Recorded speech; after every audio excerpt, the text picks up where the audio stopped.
Hello, students of 9th class of science stream. Today in this video, we discuss about the next topic, instantaneous speed. Okay, पिछले lecture में आपने average speed के बारे में पढ़ा। आज हम इंस्टेंटेनियस स्पीड की बात करेंगे और आपको बताया था हमने इंस्टेंटेनियस स्पीड के बारे में कि जब कोई ऑब्जेक्ट मूवमेंट करता है तो मूवमेंट करने पर उसकी ओवरऑल ड्यूरेशन में ये जरूरी नहीं होता है कि जो उसकी स्पीड हो वो कांस्टेंट हो। Time to time, point to point उसकी स्पीड आपकी वैरी कर सकती है। यदि कोई ऑब्जेक्ट मोशन कर रहा है और उसकी स्पीड पॉइंट टू पॉइंट क्या कर रही है, वैरी कर रही है, तो उस कंडीशन पर हम जब ये कहेंगे कि इस ऑब्जेक्ट की स्पीड कितनी है। सपोज कर लीजिए कोई ऑब्जेक्ट पॉइंट ए से स्टार्ट करता है मोशन और पॉइंट बी तक जाता है, क्लियर है ना, और वो वेरिएबल स्पीड से मूव कर रहा है। तो आप बताइए, यदि यहाँ पर मान लीजिए उसकी स्पीड 5 किलोमीटर पर हावर्स है और यहाँ पर 10 हो जाती है, तो बीच में आपकी वेलोसिटी स्पीड जो है वो वेरी कर रही होगी। तो अब हम ये नहीं कह सकते कि इसकी स्पीड 5 है या 10 है या कुछ और है। तो ऐसे कंडीशन में हम दो टाइप्स की स्पीड को डिफाइन करते हैं। या तो आप कह दीजिए कि ओवरऑल टाइम इस ऑब्जेक्ट ने यहाँ से यहाँ तक कितना लिया और कितनी डिस्टेंस यहाँ तक ट्रैवल की, तो वो हो जाता है इसका कि एवरेज स्पीड आप बता दें यहाँ पर। बट यदि आपसे कोई पर्सन ये पूछता है कि बताइए कि इस पर्टिकुलर पॉइंट पर इसकी स्पीड कितनी है, तो उस कंडीशन में आपको आंसर देना मुश्किल हो जाएगा। इसी प्रॉब्लम को सोल्व करने के लिए हम क्या करेंगे, यहाँ पर इंस्टेंटेनियस स्पीड को डिफाइन करेंगे। Instantaneous speed means any particular time पर आपको क्या करना है, स्पीड को बताना है। जैसे ये कहे कि यहाँ पर इसने मोशन स्टार्ट की 0 टाइम पर, तो हम पूछ लेंगे कि बताइए कि 3 सेकंड बाद इसकी स्पीड क्या होगी। तो 3 सेकंड बाद कहीं ना कहीं वो यहाँ किसी पॉइंट पर होगा, तो उस पॉइंट पर इसकी स्पीड कितनी है ये मुझे डिफाइन करना है।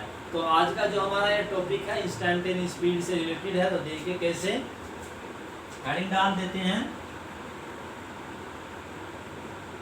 इंस्टेंटेनियस।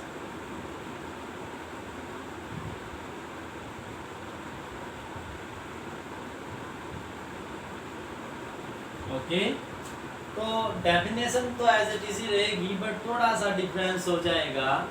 तो the speed of any moving object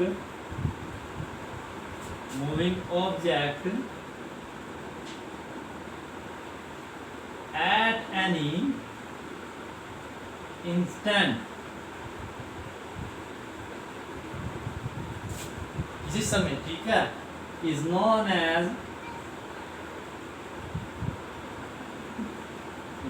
as instantaneous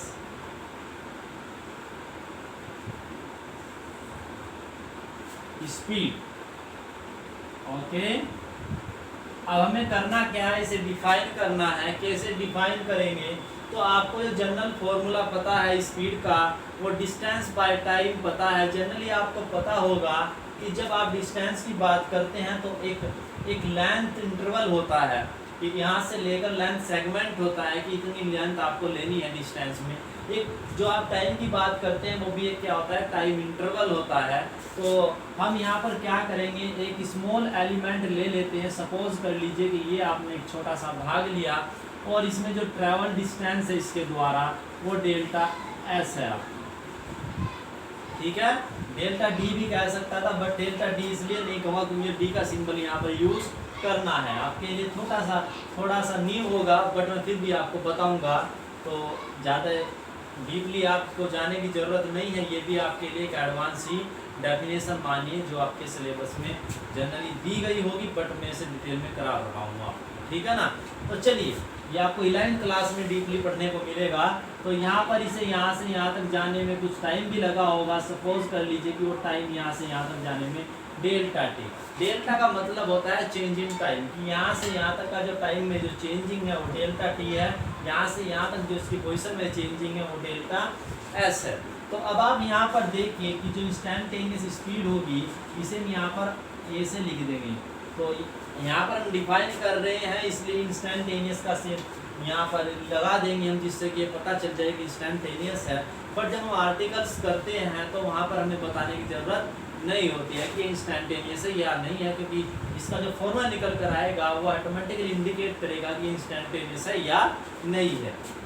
चलिए, इक्वल्स टू, तो आपने भी फॉर्मूला पढ़ा delta S by delta T हो गया, क्लियर है ना। बट आपको क्या करना है कि किसी एक पॉइंट पर निकालना है, एक पर्टिकुलर टाइम पर निकालना है। बट ये तो देखिए यहाँ पर 2 पॉइंट्स हैं, तो आप ये तो किएगा तो क्लियर नहीं हुआ। तो अब हम क्या करेंगे कि आपको पता है कि यदि मान लीजिए आपका कोई ऑब्जेक्ट मूवमेंट कर रहा है और सपोज कर लीजिए कि इसकी वेलोसिटी या स्पीड 5 से 6 तक 10 तक चेंज होती है, तो आप मुझे एक बात बताइए, कोई ना कोई एक ऐसा इंटरवल जरूर रहा होगा जिसके बीच में आप ये कह सकते हो कि हम ये मान सकते हैं कि वेलोसिटी अप्रोक्सीमेटली क्या है, कांस्टेंट है, ठीक है ना। तो आपको ये इंटरवल इतना छोटा करना है, इतना छोटा करना है कि जिसमें आप ये मान सकें कि आपकी वेलोसिटी ऑलमोस्ट क्या है, कांस्टेंट सी है, ठीक है ना। आई बात समझ में ना। तो ऐसा करने के लिए आपको इंटरवल छोटा करना पड़ेगा। यदि आप इसे बिल्कुल छोटा कर दिए, एक पॉइंट पर ले आए, तो ये इंटरवल 0 हो जाएगा। तो उस कंडीशन में ये अनडिफाइन हो जाएगी, तो हम डिफाइन नहीं कर सकते। तो इंटरवल आपका 0 नहीं होना है, पॉइंट नहीं होना है, पर पॉइंट से हम थोड़ा सा क्या लेंगे, बड़ा लेंगे। ज़्यादा बड़ा नहीं लेना है, उतना बड़ा लेना है जिसमें आप ये मान सके कि इसकी वेलोसिटी ऑलमोस्ट क्या है, कांस्टेंट। तो जब इंटरवल बहुत छोटा करोगे आप, तो टाइम भी आपका जो इंटरवल है वो भी बहुत छोटा हो जाएगा।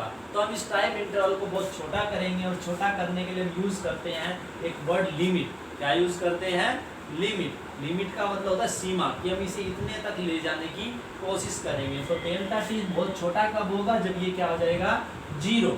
क्या हो जाएगा, 0। तो यहाँ पर ये कोई टाइम टी है, इसमें छोटा सा वृद्धि हमने डेल्टा टी की है। तो इस डेल्टा टी को हमें बहुत क्या करना है, छोटा करना है, जिससे ये दोनों पॉइंट कोइंसाइड कर जाए। बट कोइंसाइड नहीं करेंगे, क्योंकि यदि कोइंसाइड कर गए तो ये वैल्यू क्या हो जाएगी, 0। चलिए, तो इसके लिए हम यहाँ पर ये यूज़ करते हैं, लिमिट का वर्ड यूज़ करेंगे, जो आप मैथमेटिक्स में 11th क्लास में डीपली पढ़ोगे भी, ठीक है नहीं। तो लिमिट यहाँ से आ गया आपका डेल्टा टी, यहाँ पर लिखेंगे, इसे कहाँ पहुँचाना है हमें, 0 की ओर। तो डेल्टा टी टेंड्स टू 0, इसे बोलते हैं टेंड्स टू 0। तो ये 0 की ओर बढ़ रहा है, जहाँ तक पॉसिबल होगा हम इसे 0 की ओर तक लेकर जाएंगे। यदि पॉसिबल हुआ तो 0 भी हम इसे करेंगे, क्लियर है ना। तो आपको समझ में आ गया होगा। अब ये जो चीज़ आपको दिखाई गई यहाँ पर, ये मैथमेटिक्स में एक नई फॉर्म होती है, एक नई मैथमेटिक्स को जन्म देती है, जिसकी इन्वेंशन न्यूटन ने की थी, ठीक है, जिसे बोलते हैं कैलकुलस। क्या बोलते हैं, कैलकुलस। तो और इसे सिंबल ही ऐसे यूज़ करते हैं, ds बाय, क्या लिखेंगे इसे, dt। तो ये limit delta t tends to 0, delta by delta t हमें कन्वर्ट हो गया इतना, ये इस d बाय dt में क्या हो जाता है, कन्वर्ट हो जाता है। तो इसे बोलते हैं इंस्टेंटेनियस स्पीड। यदि आपको कभी भी किसी भी प्रॉब्लम में किसी पर्टिकुलर पॉइंट पर, पर्टिकुलर टाइम पर स्पीड या वेलोसिटी कैलकुलेट करनी है, तो उस कंडीशन में आपको इंस्टेंटेनियस वेलोसिटी को ही इंस्टेंटेनियस स्पीड को ही डिफाइन करना होगा इस ऑपरेशन के हेल्प से। और ये ऑपरेशन कैसे अप्लाई किया जाता है वो आप 11th क्लास में सीखोगे, यहाँ पर आपको ज़रूरत नहीं है। तो जैसे आपने ऑपरेशंस पढ़े हैं, प्लस का, माइनस का, मल्टीप्लाई का, डिवीज़न का, एक्सेट्रा, बहुत सारे ऑपरेशंस आपने पढ़े हैं। उसी तरीके से मैथमेटिक्स में एक ऑपरेशन ये भी होता है, काफ़ी इंटरेस्टिंग होता है। आपको जब 11th क्लास में आप आओगे तो काफ़ी इंटरेस्टिंग लगेगा आपको, ठीक है ना।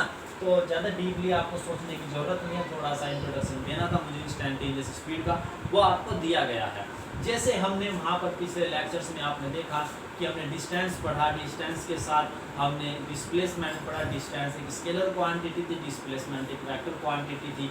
फिर हमने टाइम के साथ डिस्टेंस में कैसा चेंजिंग आ रही है उसकी स्पीड हमने डिफाइन की, बट यहाँ पर भी डायरेक्शन की कोई इन्फॉर्मेशन हमें नहीं मिली। अब चूँकि डिस्टेंस के कॉरस्पॉन्डिंग वेक्टर क्वांटिटी डिस्प्लेसमेंट है, तो टाइम के साथ डिस्प्लेसमेंट में भी कुछ ना कुछ चेंजिंग होगी, तो वहाँ पर जो हम टर्म डिफाइन करते हैं उसे बोलते हैं वेलोसिटी। तो अब जिस प्रकार आपने स्पीड की 3 डेफिनेशन यहाँ पर डिफाइन की, वैसे ही आपको 3 डेफिनेशन वेलोसिटी की भी डिफाइन करनी होगी, सेम एज स्पीड में आपने डिस्टेंस को यूज़ किया, वहाँ पर हम किसे यूज़ करेंगे, डिस्प्लेसमेंट। और डिस्प्लेसमेंट आपको बताया गया था क्या होता है, the change in position of any object is known as displacement of that object। Okay, तो जो उसकी पोजीशन में चेंजिंग होती है वो चेंजिंग क्या कहलाती है, उसकी डिस्प्लेसमेंट कहलाती है। That means final position minus initial position. तो now we will start new topic velocity. Okay, so come back on the board.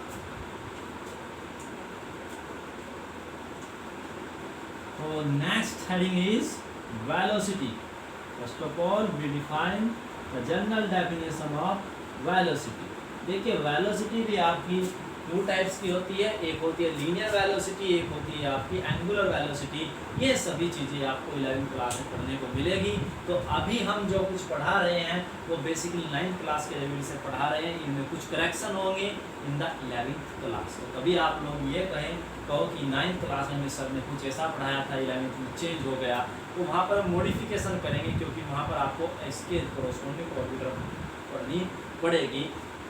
तब वहाँ पर हम इसके लिए शुरू में लीनियर यूज़ कर लेते हैं, ठीक है ना। तो लीनियर मीन्स हम यहाँ पर जो वेलोसिटी को डिफाइन करेंगे वो आपकी स्ट्रेट लाइन मोशंस के लिए डिफाइन करेंगे। वहाँ पर अनदर टाइप की मोशंस भी होती है, जैसे रोटेशनल मोशन या सर्कुलर मोशन, एक सर्किल के अलोंग कोई ऑब्जेक्ट मूव करता है, तो वहाँ पर लीनियर वेलोसिटी के साथ साथ अनदर वेलोसिटी भी होती है जिसे बोलते हैं एंगुलर वेलोसिटी, ठीक है ना। तो चलिए यहाँ पर वेलोसिटी की बात करते हैं। जैसे आपने डिफाइन किया ratio of the distance and time, जैसे यहाँ पर वेलोसिटी भी क्या होती है, ratio of the displacement and time. तो ऐसे डिफाइन कर सकते हैं हम द रेट ऑफ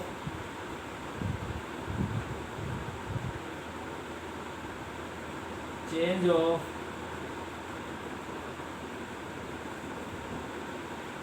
या ऐसे कर लीजिए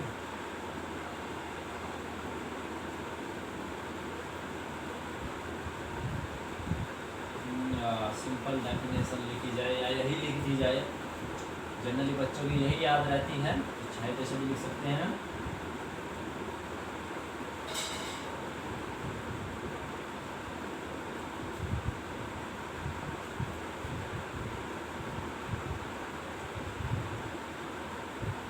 the rate of change of displacement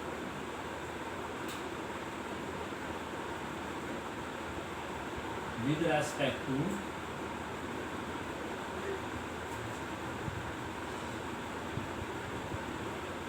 time is known as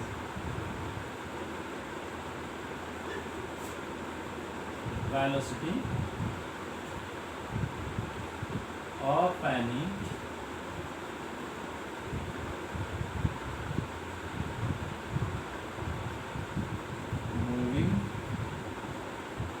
object। okay, it is denoted by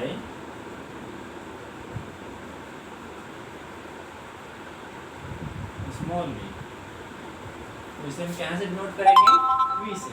same as ऐसे ही डिनोट करते हैं जैसे आपका क्या डिनोट होता है, स्पीड। देखिए कोई डिफरेंस नहीं है यहाँ पर, तो आप ये मानकर चलिए कि 9th क्लास में स्पीड और वेलोसिटी एक ही तरीके से आपका काम करेगी, क्योंकि यहाँ पर आपके जो सिलेबस है उसमें आपका डायरेक्शन को मेंशन नहीं किया गया है जनरली, फिर भी मैं आपको बताकर यहाँ पर चल रहा हूँ, ठीक है ना। तो देखिए, तो मान लीजिए कोई ऑब्जेक्ट आपका यहाँ से स्टार्ट करता है मोशन, ये पॉइंट ए है और पॉइंट बी तक मूव करता है, तो यहाँ पर मान लीजिए इसकी वेलोसिटी कितनी है, बी। देखिए डायरेक्शन शो कर दी अपने, मूवमेंट इधर की ओर है अभी आपको बताएंगे भी ये वेक्टर क्वांटिटी है या नहीं, वो कैसे होगी तब आपको बताएंगे। तो यहाँ पर देखिए ए से बी तक मूव किया, कुछ इसका डिस्प्लेसमेंट होगा तो वो भी हम डिफाइन करेंगे। तो चलिए तो यहाँ पर लिख देते हैं v इक्वल्स टू कितना होगा डिस्प्लेसमेंट, ठीक है ना, change in displacement divided by time interval. देखिए चेंज इन डिस्प्लेसमेंट लिख दीजिए या लिख दीजिए कि displacement divided by time interval या टाइम टेकन, कोई प्रॉब्लम नहीं है, टाइम इंटरवल। देखिए यदि आप मोशन स्टार्ट करते हैं ओरिजिन से तो उस कंडीशन में आप डिस्प्लेसमेंट बोल सकते हैं, और यदि वो मोशन करता है कहीं बीच में से तो आप कहोगे कि यहाँ से यहाँ तक का डिस्प्लेसमेंट इतना है, यहाँ से यहाँ तक का डिस्प्लेसमेंट इतना है, तो उन दोनों का चेंज इन डिस्प्लेसमेंट क्या होगा, ये हो जाएगा, ठीक है ना, ऐसा। तो टाइम इंटरवल हो गया, और डिस्प्लेसमेंट को आप शो करते हो, चेंज इन डिस्प्लेसमेंट आप ऐसे ले लीजिए। मैं डेल्टा वैसे डी यूज़ करते थे बट अब डी यूज़ हम नहीं करेंगे, सिंपल यहाँ पर मैंने आपको बताया भी था। तो ये आपका हो गया delta T.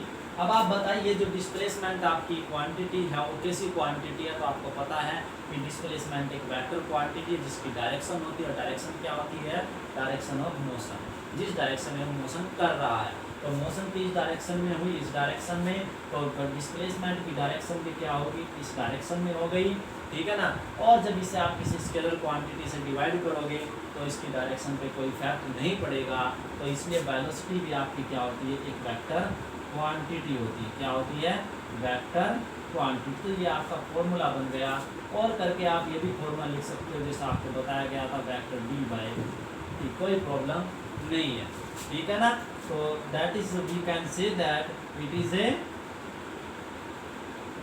Vector quantity, clear है ना, वेक्टर क्वांटिटी। जब वेक्टर क्वांटिटी है तो इसकी कुछ ना कुछ डायरेक्शन भी रही होगी, तो डायरेक्शन क्या होगी, जो डायरेक्शन डिस्प्लेसमेंट की है, डिस्प्लेसमेंट की डायरेक्शन क्या होती है, जो मोशन की डायरेक्शन होती है। Vector quantity whose direction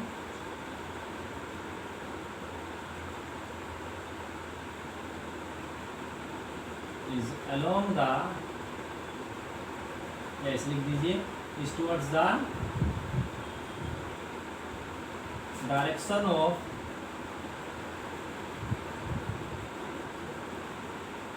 motion, okay, and unit and MKS unit or SI unit, unit is the unit of displacement is meter and the unit of time is second, meter per second same as the unit of speed, okay।